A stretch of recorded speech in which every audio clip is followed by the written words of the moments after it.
Diplomatic negotiations between the US and Iran have collapsed. Fresh military strikes have shattered weeks of tentative peace talks, replacing them with immediate conflict.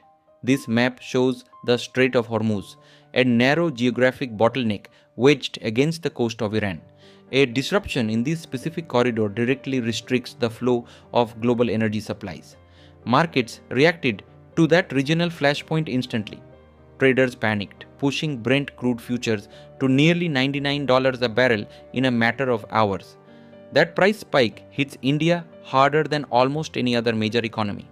The country imports 85% of its crude oil, requiring massive tankers like this to navigate open waters just to keep the nation running. A military strike thousands of miles away translates immediately into a ballooning import bill. India is forced to spend significantly more capital simply to maintain its baseline energy needs, draining wealth directly from the domestic economy.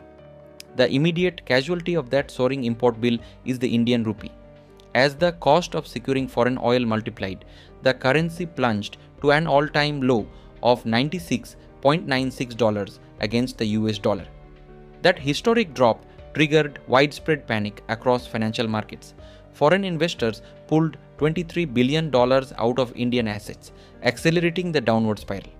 For decades, the purchasing power of these notes has steadily declined, but the currency is now hurtling toward a psychological threshold, the 100 per dollar mark. Traders fully expected the Reserve Bank of India to step in.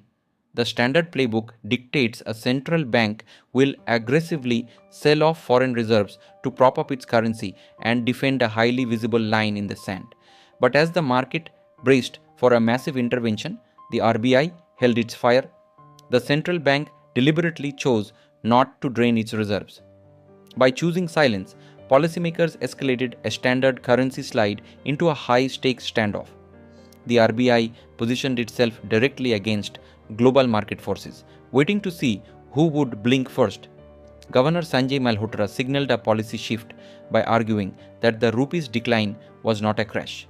Instead, he claimed the currency had entered undervalued territory, a framing that provided the central bank room to stay on the sidelines.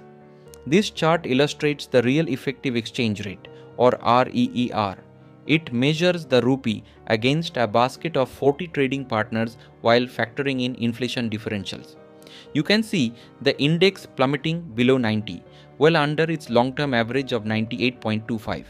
By highlighting this negative gap, the central bank points out a specific reality. Adjusted for inflation and global trade, the currency is mathematically cheaper than India's macroeconomic indicators dictate. This framing allows the central bank to publicly defend a data-driven narrative rather than an arbitrary expensive price threshold.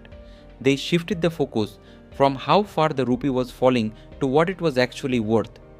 The ultimate goal is preservation.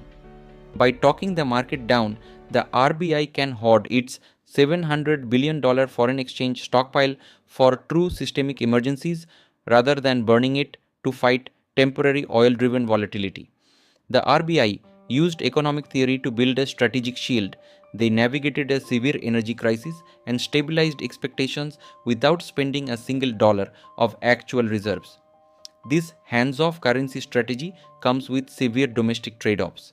Letting the rupee slide means the country inevitably imports foreign inflation directly into the local economy.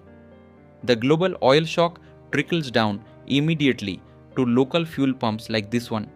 Rising crude inflates the cost of everyday logistics, driving up the price of moving goods across the country and squeezing consumer budgets. This Axis Bank policy document projects the exact macroeconomic risks.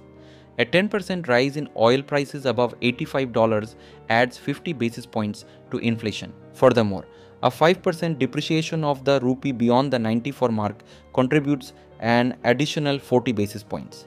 Beyond the immediate price hikes at the store, every $10 increase in global crude oil actively worsens India's current account deficit, continually draining national wealth to pay for imported energy. Despite these heavy structural costs, the central bank's verbal intervention paused the panic. Driven entirely by the governor's rhetoric about undervaluation, the currency temporarily stabilized near 95.23. This approach signals a different calculation by the central bank. By prioritizing their $700 billion reserve over a specific price floor, they are betting that data-driven transparency can manage market sentiment better than costly direct intervention.